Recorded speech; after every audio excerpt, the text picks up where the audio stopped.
This interview is part of the Living Legends collection of the Oklahoma Historical Society. It is an interview with Mr. Marshall Wadley, interviewed May 24th, 1973 in Gary, Oklahoma by Pendleton Woods. It is being copied for inclusion in the permanent collection of the Oral History Program on March 13th, 1990 by Joel Todd.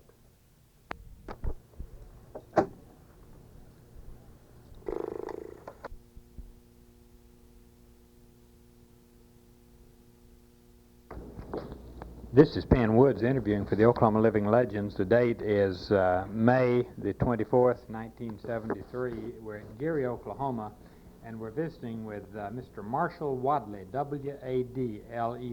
Mr. Wadley lives at Route 2, Gary, Oklahoma, and moved to the, is it Eudora community? Yeah. Eudora community, which is northeast of Gary, back in 1920. I think from this standpoint, from this point, I will start letting you do the talking. I think to begin with, why don't you tell us who your father and mother were and where they came from? Well, my father was named Doc Wadley. He lived at LaGrange, Tennessee. He never did move to Oklahoma. But my uncle moved over here in the Eudora community, and that's why I come from Tennessee and lived there with him for 5 years. And then I moved across the road on the north side where I live now. How old were you when you came here? Well, when I came here in 20, well, you see, that's been 53 years ago. And so now I'm 81 years old. So you see how old I was when I came here. So you were about a little less than 30. You were in Oh, your yeah. 20s. Yeah. What made you decide to come to Oklahoma? Well, my uncle had been visiting back there, and he got me to say that I'd come out and visit with him. When I come out here, well, I decided then to, so I went back and got my family and moved out here in 20.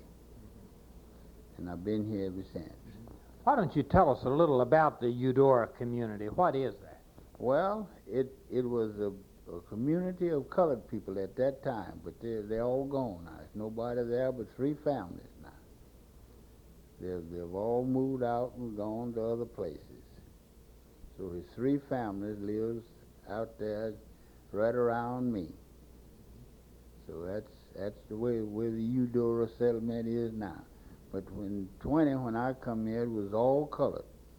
That whole country through there was colored people. Where did they come from? What caused them to come to that particular area? Well, you see, when they settled, they opened up the country where the people had to get their homes while they could find them, and of course, whenever they found a place, well, that's where they settled. And it was a lot of them in there then.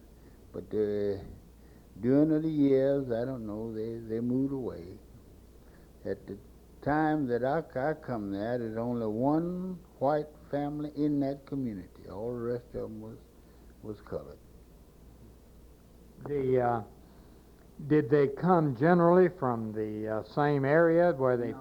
No, some come from Mississippi and Tennessee and other places, but the most of them was from Tennessee and Mississippi. Were there any industries or factories there at all? No. The country was just a raw country, timber, mighty little land open. Because all of them, most everybody got a home, you know, but they had to clean the timber off of it, fix it so that they could have a place. So now it's all practically open out. The timber's just about all gone. What were they doing for a living in that time? Well, that was a hard job to live then. Yeah, that was a hard job. Whenever he could find a job, why, he took it, made what little he could out of it. Yeah. Was farming the principal? Yeah, farming was the principal work there. Yeah. What made you decide to stay there after you got there? Well, I come out here in 1919 in December, and I went back. I stayed about a week, and I went back, and of course I decided to move out. And I sold what little stuff I had down in Tennessee and loaded the other up, my family, and we moved on out here. I left that on the 19th and got here on the 20th. And I've been sitting right there, and half a mile where I landed when I come here. What did you raise there? Well, raising wheat now, but at that time we were raising cotton. We raised lots of cotton. Tell about your first cotton crop. Well, the first cotton crop that we raised was in 1920. That's the first year I was here.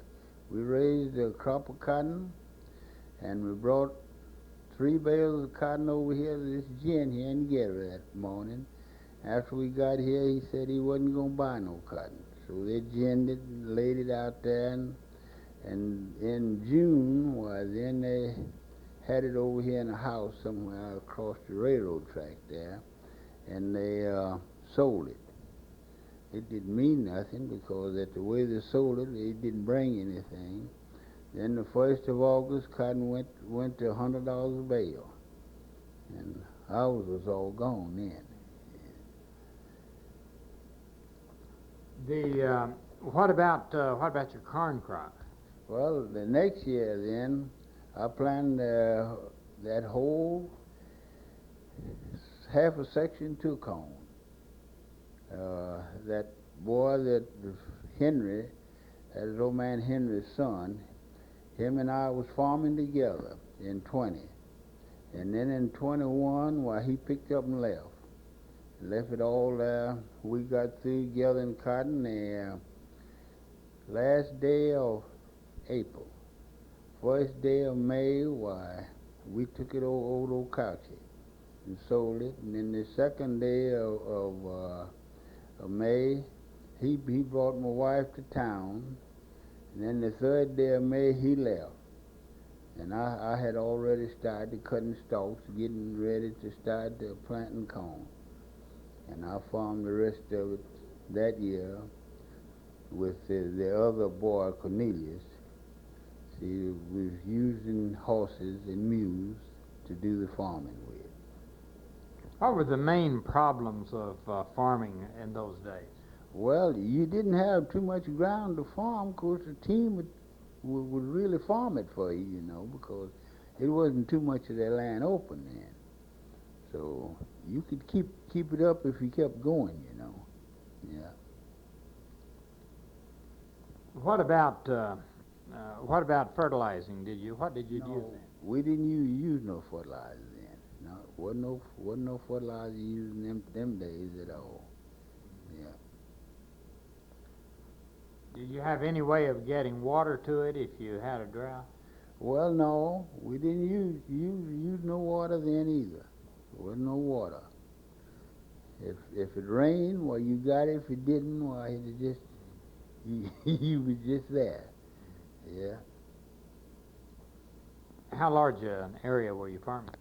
Well, he owned the half section now, and of course, what we had open on the half section that's what I was farming. Yeah. Now, you grew up in this area.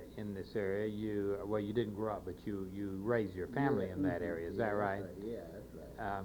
You know something about the history of the Banner School, don't you? Yeah. Tell us about that. Well, the Banner School to start with was a Negro school, and during the years, it was all colored board members. So it run for several years, and then the whites got in the majority, and they got the Banner School. And that turned the school that the whites was going to over to the colored, and the whites took the colored school. And it was half a mile east of where they finally wound up for the colored. It is over on the Egan's place. And this Banner School was on the north quarter of the place that I bought. So What was the school like physically at that time? What type of differences were there in the classrooms and in this teaching at that time? well, they only had one teacher, and she taught all that grades during that day. Yeah. They didn't have no 3 or 4 teachers. Just that one teacher. How many students? Oh, they had a bunch of students, 50, maybe 60, and some 70. They just had any amount of students because there were lots of people there, Yeah. Now what was the name of the white school? I can't think what that. Was that Sunny Hill? That's what it wound up to be, Sunny Hill. But at the time that the whites was going to it, I don't know just what they called it. But it wound up to be Sunny Hill. When it became a Negro school. Yeah, it's Sunny Hill. Yeah, the Banner still stayed Banner School. Yeah. Where were the whites living in this area when you said that there was only one white in the Eudora community? Where were the whites living? He lived just half a mile east of where I live now. Yeah, that was the only colored quarter was there. Yeah. Was there in the white area? Was there any industry or were there any cotton gins, or was there anything other than just farming? No, just the farming. Cotton gin was in Watungi. That's where we hauled the cotton to. Yeah. Were there any grain silos or anything like that at that time? No, they had a grain elevator at Greenfield. Yeah. Why don't you tell us a little about the Eudora Baptist Church?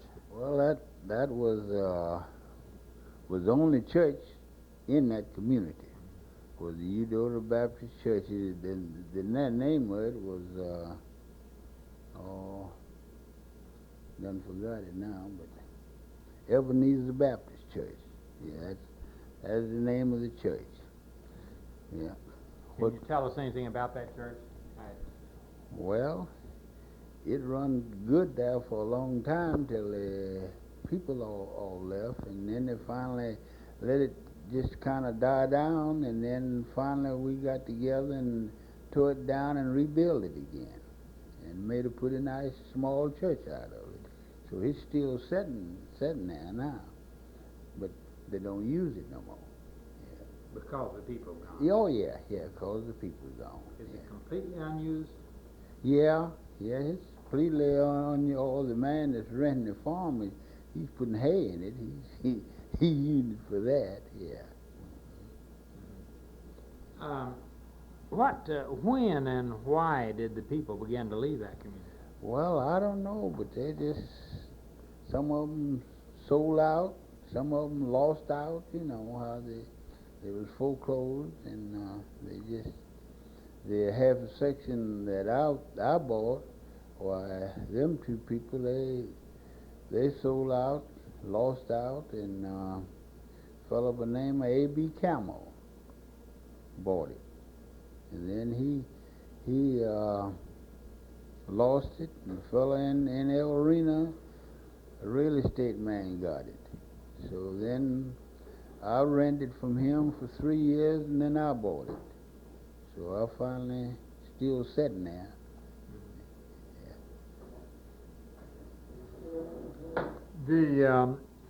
Was it before or after was it during the Depression or Dust Bowl period, or was it after the war that the movement began to move away from Eudora? Well, it was some all along. All along. Yeah. It was several farms were sold the first year that I come out in that country. They sold it and they moved away. White folks bought them. All that was sold was the white folks bought them, and and that didn't leave many colored around, and then finally, Go ahead. finally they all got away. So now it's only three families live in that whole section. When was the highest population? When did it, was it when you first came there? Yeah, when I first came there. How many were there then? Oh, I really don't remember just how many it was, but it was a bunch of them there. Yeah. And during that time, they got to where they'd come in to pick cotton, you know, and they'd dig them a hole and get in the ground, and during the fall, why, you just had any amount of people there. But when the cotton all got out, why, then they'd go back somewhere else. Some of them stayed and farm with you, and so when that is done, well, they pull out and leave again, you know. I'm going to turn her tape over, and while I am, I want you to sit up here, and there's two questions. Come on up here if you would. Identify yourself as we go. But there are two things mentioned in his questionnaire. He mentions knowing about a murder in the area. You might ask the details on that, and also about a man who froze in the early days. You might ask about those. This is Frank Benedy, Hitchcock, Oklahoma, Blaine County, interviewing Marshall Wadley of Geary. And let's see, we'll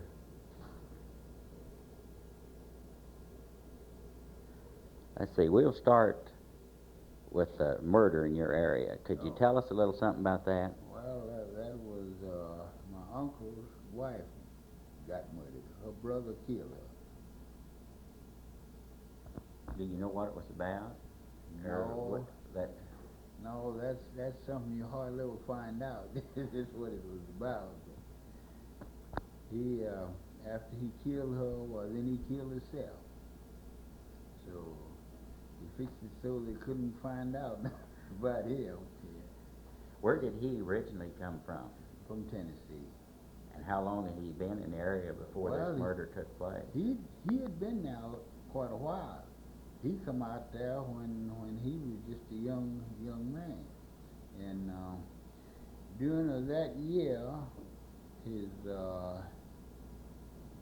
niece got married in Kansas City, and he went up at it.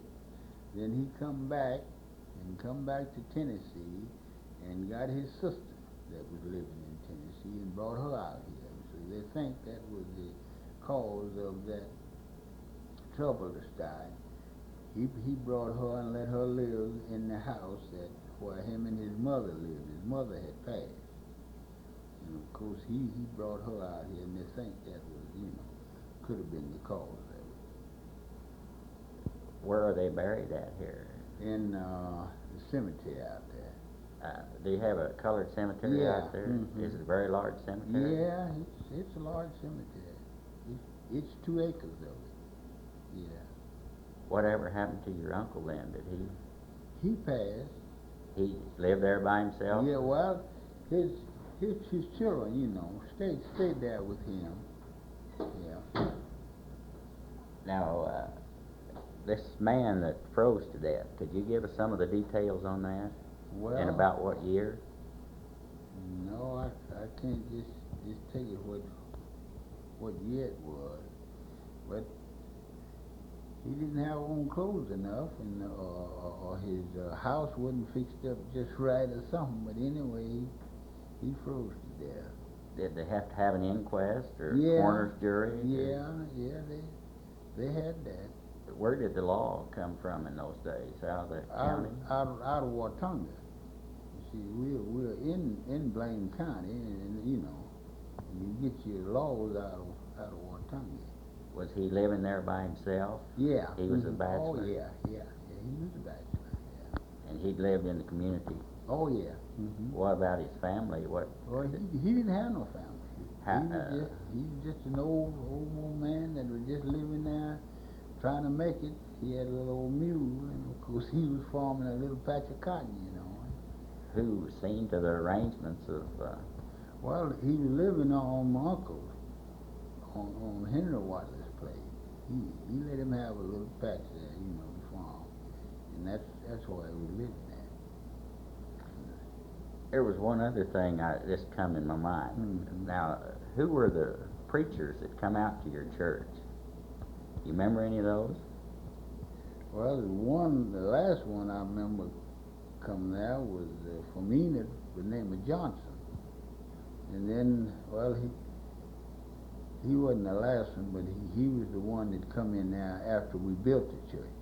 But the last one was a fellow lived there in Watonga that pastored out there for quite a while.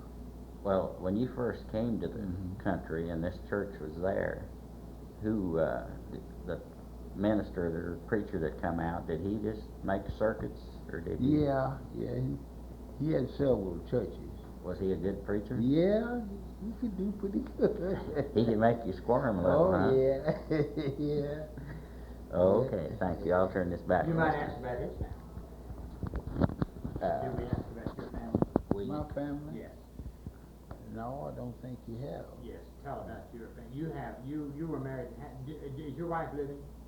Not that wife, ain't. Oh, I see. Yeah, but the wife that I brought from Tennessee, she died in 1948. And so I married another woman later. How many children do you have? 6. 6 children. Uh-huh. And where are they now? Well, there's one in Oklahoma City, the oldest boy, he's in Oklahoma City. And the next boy, he's over at Tulsa. And the oldest girl in Spokane, Washington. And the 2 next girls in Albuquerque, New Mexico. And the baby girl is in Los Angeles, California. So they're all spread it out where I can't get to them. But do you think of anything else? Now, we never asked any questions or that I heard of about your mother and father. Well, my mother and father, they never did get to this country. They lived in Tennessee, and that's where they died at. And your father, was he a slave? Yeah. In what state? Well, in Georgia. In Georgia. Yeah. They come from Georgia to Tennessee, and then they stayed there. They never did come out to this country. Your father's name, how did he come by that name? Well, I don't know. That was his name, Doc Wadley. Doc F. Wadley was his. And so my oldest son named after him, Doc F. Wadley. And your mother, she was from Tennessee or Yeah. or yeah. Georgia? She was originally she's Tennessee. Tennessee. And she was raised in Tennessee. How did you like Tennessee, the state of Tennessee? Oh, I guess I liked it all right when I was there, but when I got away, I could find lots of difference, here than what it was there. Yeah. And you've never been back to Tennessee? Oh, I've been back there lots of times. Yeah, I went back to my mother's several times while she's sick, and I went back when she passed, and I went back to my father's, and I've been back to all my sisters. Most all of them has passed. I got one brother, he's in Indiana. When you went back for your mother's funeral, what memories came back? Oh, man. See, I was there for 3 or 4 days before she passed. Of course, when you're there for that kind, why, it's lots of memories will follow you,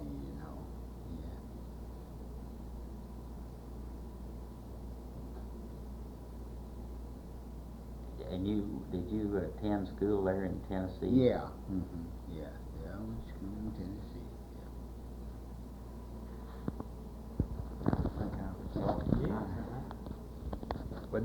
But since you were in Oklahoma, what was the most exciting thing that you experienced in all of your life here in Oklahoma? Oh, I don't know. There's been several of them. Well, let's talk about some of these exciting things that happened. Well, I don't know. It's kind kind of hard for me to get them together. Yeah. What would you say was the most, what event, did you witness any event in any time in your life that you think was particularly interesting part, say, of the history around here, something that happened, or some person who you saw who you felt was an important part of Oklahoma? Well, I can't remember any of that. I don't believe I can. No, I can't call none of. What was about the saddest thing you ever remember? A person can generally remember sad things better than the happy things. Yeah, well, it was several of them sad things that come about, you know. Yeah. What was the attitude or the feeling? You talked about this change of administration of your school board, say, you know, from the colored to the white and the switch of the schools. Why don't you discuss this in more detail? What brought this about? Why there obviously was some maneuvering on the part of somebody what brought this about? Was it a population shift, or was it? That's what they said it was, yeah. But they just got it before the superintendent and just ruled it on over.